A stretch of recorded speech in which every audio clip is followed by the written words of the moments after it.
할렐루야. 벌써 10월 16일입니다. 오늘도 주의 말씀 가운데 함께 나아가는 삶이 되시기를 바랍니다. 마태복음 11장입니다.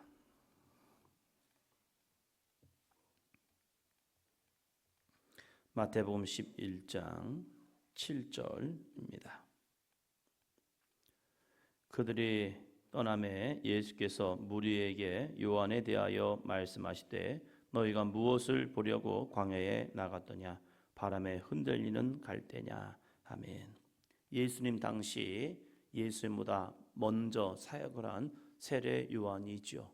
세례 요한은 광야에서 외치는 소리였죠. 회개하라, 천국이 가까이 왔느니라. 많은 사람들에게 회개를 외쳤습니다. 그게 통할까? 왜요? 그 시가 영적으로는 부패했기 때문입니다. 거짓된 삶, 거짓된 모습, 거짓된 진리 가운데 그들의 영적인 삶이 부패했기 때문에 사람들이 이렇게 생각했을 겁니다. 회개를 외친다고 될까? 그런데 요한의 회개의 외침은요, 많은 사람들을 그곳으로 오게 했습니다. 많은 사람들이 광야로 나가서 요한이 선포하는 하나님의 말씀을 들었고, 그 말씀을 듣고 회개하는 심령들이 그들이 세례를 통하여서 그들의 삶을 정말로 다른 모습으로 살고자 애썼습니다. 많은 사람들이 이 광야로 나가서 다른 걸 보러 온 건 아닙니다. 예수님이 비유로 말씀합니다. 너희가 왜 광야에 나갔더냐? 흔들리는 갈대냐? 풍경 보러 갔냐 이거예요. 광야에 너희가 좋은 풍경을 보려고 갔더냐? 그거 아니지 않느냐? 두 번째 볼까요? 8절. 그러면 너희가 무엇을 보려고 나갔더냐? 부드러운 옷 입은 사람이냐? 부드러운 옷을 입은 사람들은 왕궁에 있느니라. 너희가 광야에 좋은 옷 입은 사람들, 부드러운 옷 입은 사람들을 보려고 나갔더냐? 아니잖아. 너희가 광야에 나간 이유는 무엇이냐? 9절이요. 그러면 너희가 어찌하여 나갔더냐? 선지자를 보기 위함이더냐? 옳다. 내가 너희에게 이르노니 선지자보다 더 나은 자니라. 너희가 선지자 보러 갔느냐? 너희가 세례 요한을 선지자라고 바라보지 않느냐? 맞다 이거예요. 그러면서 하시는 말씀이 선지자보다 더 나은 자니라. 세례 요한, 이 요한을 보려고 그들이 광야로 나가서 말씀을 듣고 회개의 세례를 받았습니다. 이 말씀을 통하여 우리가 다시 한번 볼 것은 무엇입니까? 교회의 본질입니다. 우리가 교회를 왜 가야 하지? 왜 교회를 나오라고 합니까? 교회 나오세요. 교회 나오세요. 어렸을 때 그거 참 많이 했던 것 같아요. 토요일이면 이제 청소년부 예배가 있어가지고 동네를 다니면서 이제 그 나이대에 있는 그 동네를 집을 다니면서 두드리는 겁니다. 누구야 교회 가자. 누구야 교회 가자. 나 바빠. 나 뭐해 이렇게 하는 데 있지만 그래도 이 동네가 교회가 있으니까 끊임없이 가서 부르는 겁니다. 문 두드리고. 희한하죠? 누구야 놀자 그러면요 나와요. 그래서 노는데 누구야 교회 가자 하면요 뭐 이것저것 한다고 하고 바쁘대요. 아니 7시가 돼가지고 저녁 7시가 돼서 바쁠 일이 뭐가 있겠습니까? 공부하는 것도 아니고 텔레비전이죠. 그래서 다음에 갈게 뭐 할게 하면서 합니다. 그래서 그때 청소년부가 좀 많았던 것 같기도 해요. 교회를 왜 갔냐? 교회를 왜 초대하느냐? 교회 왜 초청하느냐? 복 받는 것도 중요하죠. 그런데 이 가장 중요한 본질 무엇입니까? 회개하여 구원을 이루는 거예요. 예수님께서 자신이 이곳에 온 것, 이 땅에 온 것을 누가복음 5장 32절에서 말씀합니다. 내가 의인을 부르러 온 것이 아니요 죄인을 불러 회개시키러 왔노라. 할렐루야.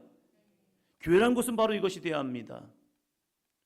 죄인을 불러 회개하여 회개시키러, 그리고 회개를 통하여서 주 예수 그리스도를 믿는 거예요. 죄인이 거하는 것이 아니라 죄인을 불러 회개시키러 왔노라. 그래서 교회에서는요 끊임없이 거룩한 말씀이 선포되고 그 말씀을 통하여 찔림이 있어야 합니다. 그 찔림 가운데 우리들이 돌이켜 회개하여 구원을 이룰 수 있도록 우리는 영적 준비를 해 놓아야 합니다. 그렇지 아니하면 찔림을 통하여 무엇이 됩니까? 튕겨서 나갑니다. 교회 못 가겠네. 왜요? 세상에선 죄를 얘기하지 않습니다. 괜찮아, 그럴 수 있어, 이건 너의 선택이야 라고 말합니다.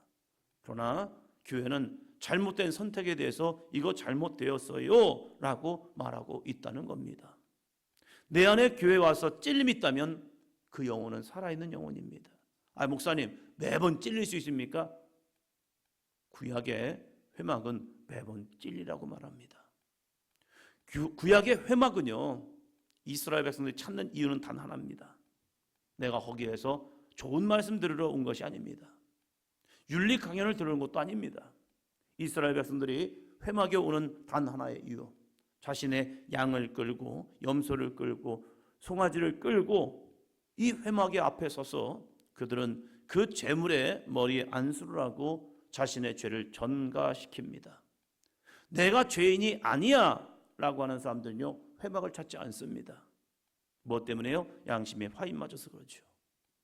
그러나 하나님의 말씀 앞에 서 있는 사람들은요, 자신이 죄인인 줄 알아요. 그래서 자신의 재물을 가지고 하나님 앞에 서서 하나님 앞에 나와 그들의 죄를 전가시킵니다. 모든 백성이 다 하나님 앞에 재물을 가지고 드릴 수 없기에 그 시간에 그들은 기도합니다.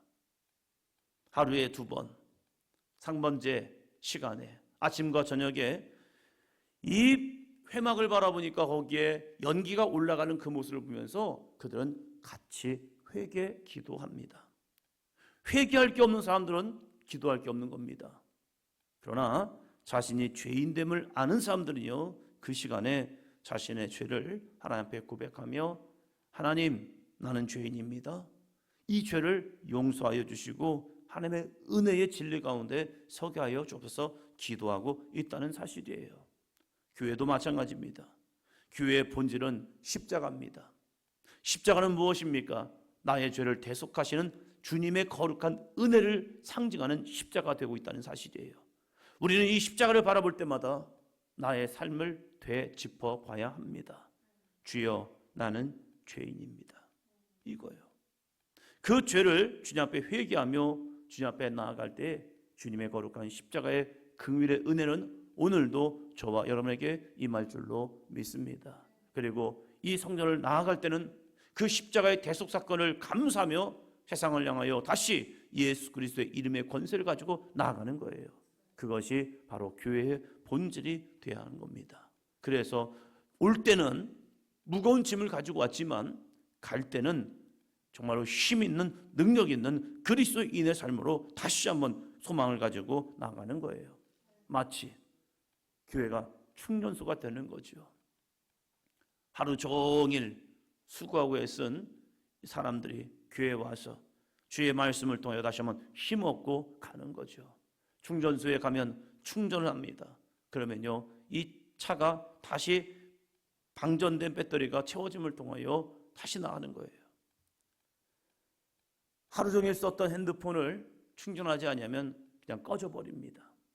그러나 충전기에 꽂고 있으면요, 한순간 조금씩 이 충전이 됨을 통하여 내일 다시 나아갈 수 있는 힘을 얻는 거예요.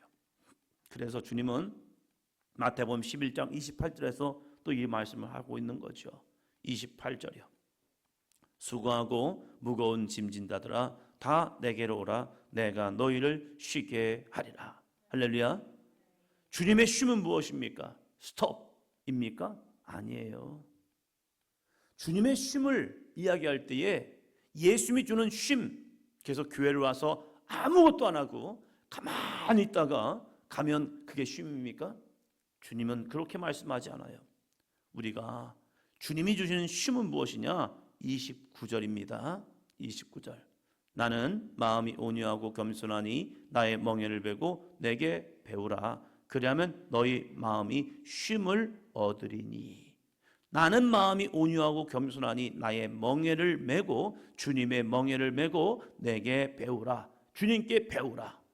주님의 말씀, 주의 능력, 주님의 은혜, 주님의 사랑을 배우라. 그리하면 너희 마음이 뭐로도요? 쉼을 얻으리라. 할렐루야. 주님이 주는 쉼은 이거라는 거예요. 세상이 추구하는 쉼은 시체놀이예요. 가만히 아무것도 안 하고 가만히 있으면 나는 오늘 쉬었어 라고 말합니다. 근데 교회는 그러지 않아요. 교회는 성전에 와서 열정적인 예배를 드리고요, 말씀을 듣고요, 그리고 부르짖어 기도하고요, 하나님의 말씀을 배워나가는 겁니다. 그 말씀을 배우고 그 말씀 가지고 나감을 통하여 그 말씀이 내 안에 영의 힘이 되는 거예요. 그래서 교회 와서 정말로 믿음으로 헌신하고 충성함을 통해서 주님이 주시는 은혜와 기쁨을 누리면서 이것이 행복이구나, 주님이 주시는 거룩한 은혜구나 라고 누릴 수 있다는 거예요. 멍해하면 우리는 삶의 멍해를 지면서 이게 언제 놓으나, 이 삶의 무게를 언제 내려놓지 하면서 무거워라고 말합니다. 그러나 주님의 멍에를 볼까요? 30절입니다. 이는 내 멍에는 쉽고 내 짐은 가벼움이라 하시니라. 인생의 나의 짐은 무거워요.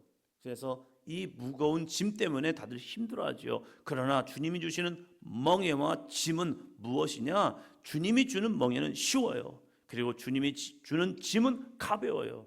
주님은 우리에게 짐을 주고 우리는 주님 앞에 우리의 짐을 맡기는 겁니다. 서로 주고받는 모습이에요. 그러면 내 인생의 짐을 지기도 힘든데 어떻게 우리가 주님의 짐을 집니까? 라고 말할 때에 주님은 네 인생의 짐은 무거우나 내 짐은 가벼워. 왜요? 주 예수 그리스도의 이름의 권세가 있기 때문입니다. 그 문제에 풀 수 있는 답을 주고 그리고 우리에게 풀어보라는 거예요. 어쩌면 해답지를 줘버리고 그 해답지를 주고 나서 문제를 풀어봐 라고 하는 것과 똑같은 것 같아요. 대학에서 시험을 볼 때 재밌는 게 그거더라고요. 오픈 테스트. 책을 펴도 돼요. 그리고 배운 것을 써보래요. 정리되지 않은 사람에게는 책을 펴도 도대체 뭘 써야 할지 모르지만 수업 시간에 잘 들은 우리 학생들에게는 오픈 테스트를 해보뇨, 그 아이들은 정리된 내용을 쭉 써나가요. 그래서 쉬운 거예요. 그러나 정리되지 않은 사람에게는요, 오픈 테스트를 해도 도대체 내가 뭘 배웠지? 라고 찾지 못하는 거예요. 그러니까 여전히 무거운 거예요. 우리의 인생의 해답 예수 그리스도께서 우리에게 멍에를 주고 짐을 주는 이유는 내 인생의 짐은 주님이 지시고 주님이 우리에게 멍에와 짐을 주면서 이 문제 너는 할 수 있어. 내가 강하기 때문에 아니라 내 이름의 권세가 너에게 주어졌기 때문에 너는 그 이름의 권세를 가지고 나아감을 통하여서 이제는 내 안에서 참된 쉼을 누려라 라고 우리에게 말씀하고 있다는 사실입니다. 교회가 이 두 가지, 첫째, 회개하여 구원을 얻는 역사요. 두 번째, 그냥 교회 왔다가 가는 것이 아니라 주님이 주시는 거룩한 은혜의 짐을 통하여서 참된 쉼을 얻고 그 쉼을 통하여 세상을 향하여 담대히 나아가 능력 있는 그리스도인이 되기를 주의 이름으로 축원합니다. 기도합니다.